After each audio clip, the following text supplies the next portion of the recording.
we've had a very diverse lineup so far. I'm holding down a very key demographic in the comedy community. That is the portly, bearded comic. There aren't many of us. It's like there's like 1,000 of us. What up? I really feel like you could round us all up, and you'd have a brand new reality series for America. We're just going to call it America's Got Paul Giamatti. I feel like Paul Giamatti could even come out and host it. He'd just be like, all right, everyone, by round of applause, who's your winner tonight? Is it the guy who cried himself to sleep because he ate a whole batch of Fruity Pebbles Rice Krispie treats? Or the guy who was late to work because he was too busy masturbating in the shower? You can always give the award to me. I could use the win. Paul Giamatti. Paul Giamatti. I don't know why, but like, that's like my mantra for some reason. Like, imagine that you just asked out the girl of your dreams and she said no, and you had a terrible day at work, and you just ate Wendy's for dinner. The only words you can say are, Paul Giamatti. He's a great actor, though. He's been around for so freaking long. You know he was in The Truman Show? Yeah. He was one of the guys in the operating booth, like watching Jim Carrey in The Truman Show. I often think about that movie a lot. It's like, there's actually a complex name for The Truman Show. It's The Truman Show Complex, where you believe that you are the star of your own reality TV show. And there's cameras here and here and here and here. And I've been victim of that many times because I'm super duper vain. Look at me. But I gotta say, if I am the subject of The Truman Show and you are all cast within my little television program, I feel like that shit needed to have been canceled at least 2 years ago. Because I can imagine Giamatti up in the booth talking to Ed Harris like, well, Ed, we got him from the front here, eating Thai food. Or we got him from the back, watching a rerun of Game of Thrones. Here's a shot of him over here, in the bathroom, shaving his balls. Not sure who that's going to benefit, but it's happening.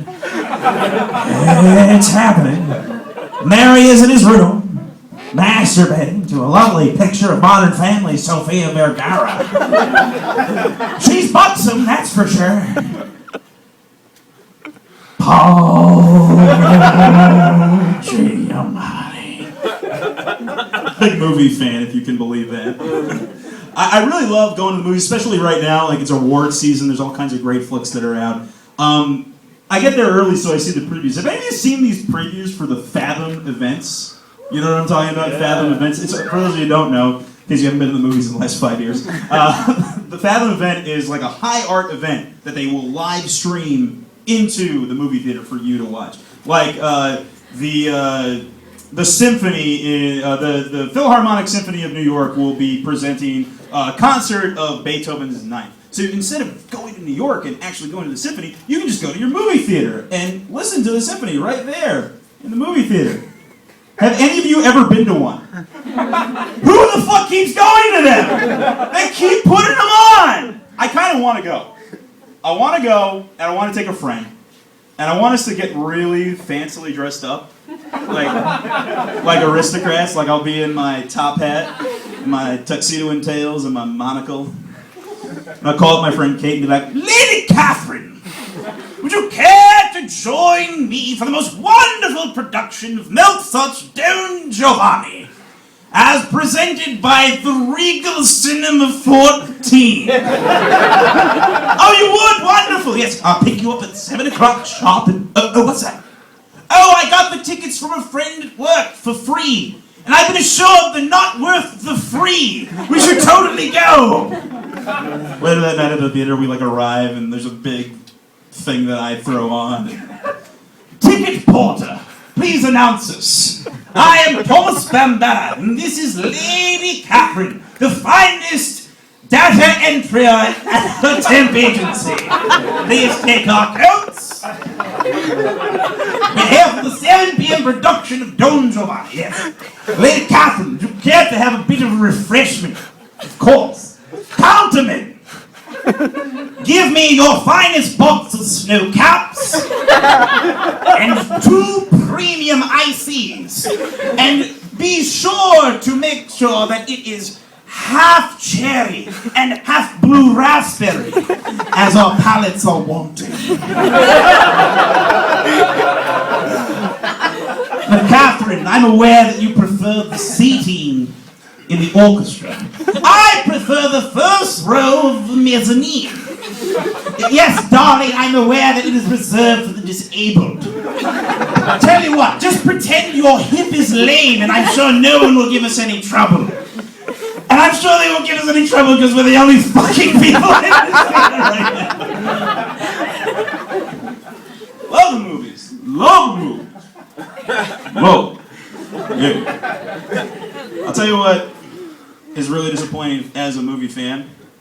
I can't take my favorite person in the world to the movies. My favorite person in the world is my mom. I love her. Yeah. You get that. That's how you get that pussy, sugar. Just tell me you love your mom. Like, bring it in. I can't take her to the movies.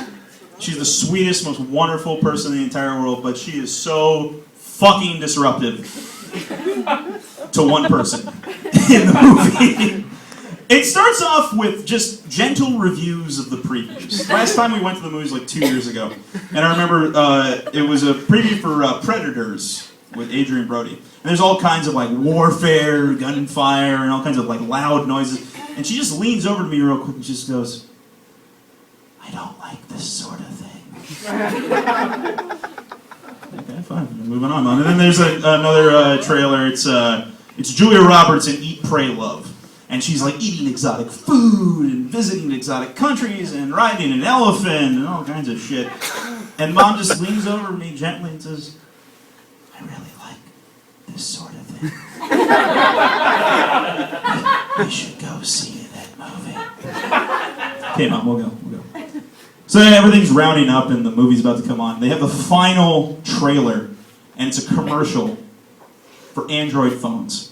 And the commercials haven't changed in a lot of time. It's like a bunch of like metallic shit like droid, and she grabs my bicep and just holds on to it for dear life, makes the most intense eye contact with me, and says, "I don't like that sort of thing." So the movie starts. And I already started off shitty because I took her to see Inception. It's just a bad idea to take a mom to see Inception.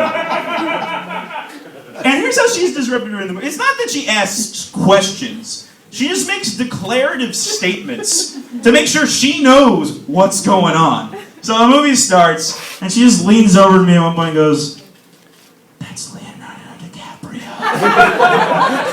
Yeah, Mom, that's Leo. Oh, okay. A couple more minutes go by. He was Alfie. Yeah, that's Michael Caine. He played Alfie on this one.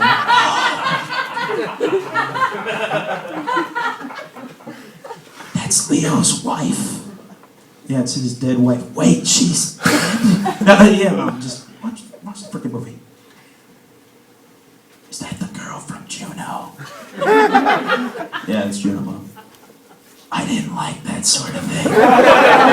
She should have kept the baby at the end of the movie. Okay, Mom, just watch Inception. A long time goes by. I don't hear anything from her. I'm really worried because I feel like I'm going to have to explain the entire plot of Inception to my mom on the ride home. So the movie ends. The credits come up. Inception, directed by Christopher Nolan. I look over at her and she looks over at me. She says, "So the spinning top at the end of the movie represents the ambiguity of whether we're in the real world or the world of the dream that represents itself as reality."